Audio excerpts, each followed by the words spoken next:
Diabetic ako, high blood, arthritis. Aking hanap buhay ay driver. Kaya kumisan di na ako nakakapag-drive kasi nga dala ng aking karamdaman.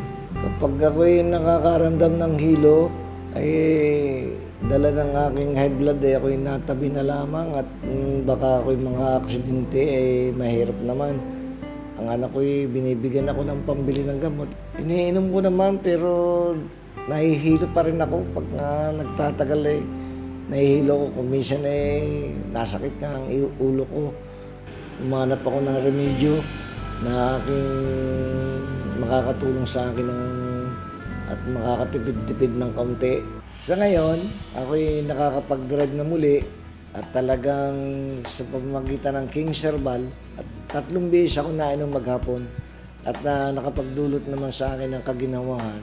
Normal na ang aking BP, diabetic ko, high blood, at saka yung arthritis ko ay normal na. Kaya macho na ako ngayon, medyo malakas na ulit ang loob ko. Kaya ako'y tuwan-tuwa.